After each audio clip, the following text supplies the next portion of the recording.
कहानी का शीर्षक है थप्पड़। रक्षा के ससुराल का माहौल उसके मायके के माहौल से बिल्कुल उल्टा था।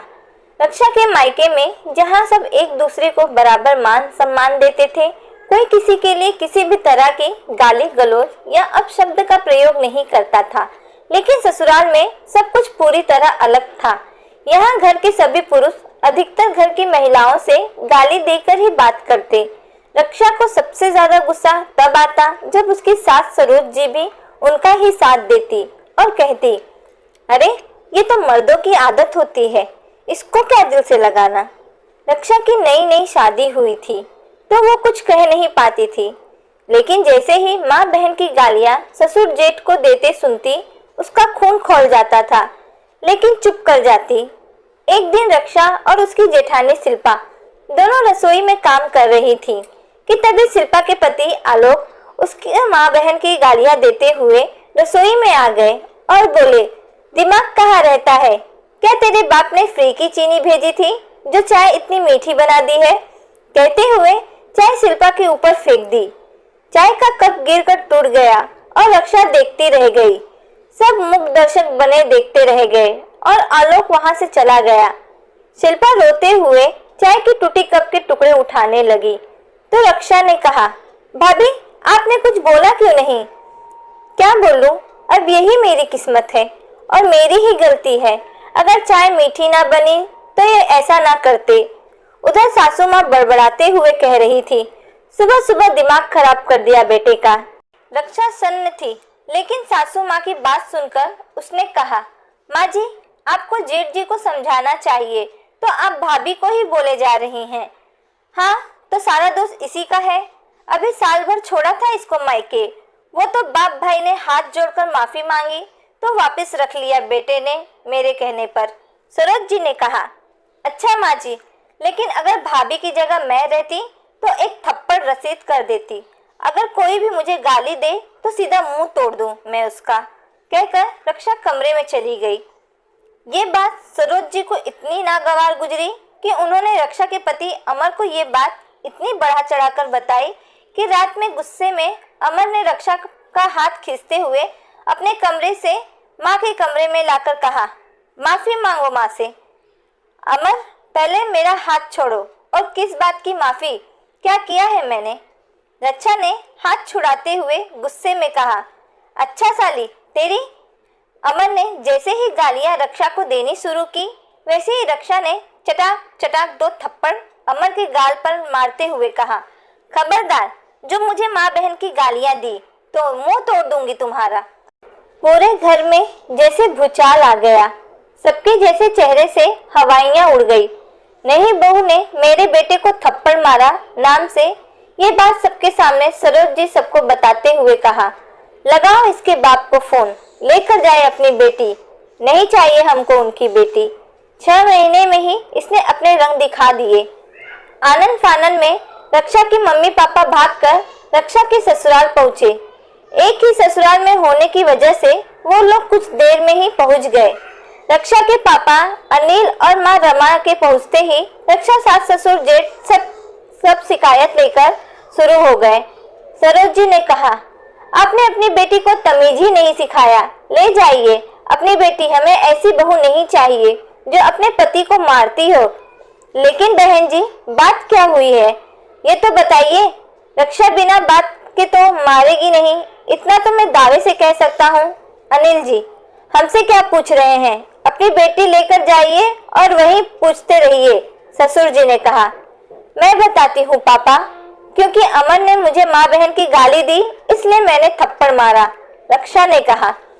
अपनी बेटी की बात सुनते अमर के पास जाकर अनिल जी ने कहा, दामाद जी देखो तो चेहरा, सब तो ठीक है। संदन जी ने फोन किया तो मैं डर गया कि कहीं आपके फेस का नक्शा तो नहीं बिगाड़ दिया मेरी बेटी ने। दरअसल क्या है कि वो ब्लैक बेल्ट है कराटे में, ये बात मैं आप लोगों को बताना भूल गया था। संदन जी बहुत अच्छा किया मेरी बेटी ने अमर को थप्पड़ मार के। मैं तो कहता हूँ कि इसको 2-4 और मारने चाहिए थे आपको, क्योंकि आप तो पढ़े लिखे गवार निकले, जिसको ये नहीं पता कि माँ बहनों को गाली नहीं देते, उन्हें सम्मान देते हैं। आप अब लेक्चर देना बंद कीजिए, इसमें कौन सी नई बात है, मर्दों की तो आदत होती है। सरोज, बहन जी, आप जैसी औरतें ही औरतों के नाम पर कलंक होती हैं। गाली देना, अपशब्द कहना, महिलाओं को ये सब मर्दों की निशानी नहीं समझी आप? मैं भी मर्द हूँ तो क्या मैं आपको गाली दूँ? मर्द बनाने की बजाय आपने अपने बेटे को संस्कार और औरतों को इज्जत करना सिखाया होता तो अच्छा होता। कहा ना, अपना उपदेश बंद कीजिए, अपनी बेटी लेकर जाइए। जब आएंगे हाथ जोड़ते माफी मांगने तब पता चलेगा। शादीशुदा बेटियां रखना आसान बात नहीं, जब समाज ताने देगा तब पता चलेगा, जेठ जी ने कहा। हाँ हाँ, मैं खुद भी ऐसे घर में अपनी बेटी को नहीं रखने दूंगा जहाँ इतने गिरे विचारों के लोग रहते हैं। और माफी कौन किससे मांगेगा ये तो आने वाला समय ही बताएगा। चलो बेटा यहाँ से। रक्षा अपने मम्मी पापा के साथ चली गई। अगले दिन शाम को डोरबेल बजी तो रक्षा ने दरवाजा खोला और देखा तो रक्षा के ससुराल वाले दरवाजे पर खड़े थे। रक्षा देखकर आश्चर्य हो गई कि कल तक जिनको अभिमान था आज यहाँ कैसे। तभी रक्षा के पापा ने कहा, बेटा अंदर लेके चलो मेहमानों को, स्वागत दरवाजे पर नहीं करते। आइए आइए, अंदर आइए।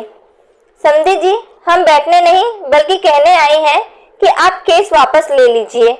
अमर को जेल में बंद कराकर क्या फायदा होगा? माफ कीजिएगा समधन जी, मैं वो पिता नहीं जो बेटी को दान देकर मजबूर हो जाए। मैं अपनी बेटी ब्याही थी, आपके यहाँ कोई सौदा नहीं किया था जो आप उसके साथ गाली गलौज और मारपीट करेंगे। मेरी बेटी मेरी कमजोरी नहीं, मेरी ताकत है और अपने जीते जी मैं उसका सम्मान पर आंच तो आने नहीं दूंगा।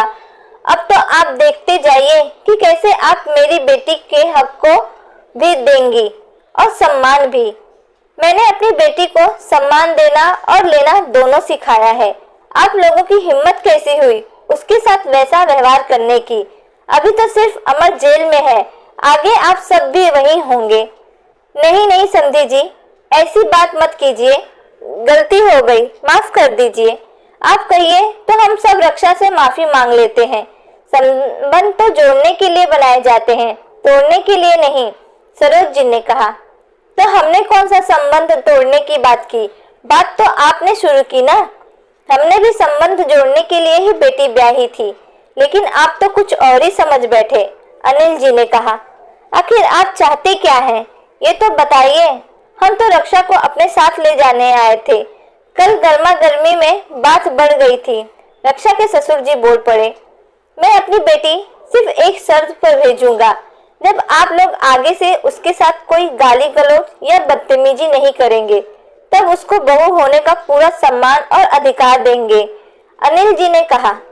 संधू जी, हमें आपकी सारी शर्तें मंजूर है, सरोज जी बोल पड़ी। आखिर में अनिल जी ने घरेलू हिंसा का केस वापस ले लिया और रक्षा को उसके ससुराल जाने दिया, क्योंकि कोई पिता अपनी बेटी का घर नहीं तोड़ना चाहता है तो सिर्फ इतना ही कि उसकी बेटी को उसके ससुराल में भरपूर प्यार और सम्मान मिले। आज की कहानी यही समाप्त होती है। अगर कहानी अच्छी लगे तो कहानी को लाइक और चैनल को सब्सक्राइब करना ना भूलना। धन्यवाद।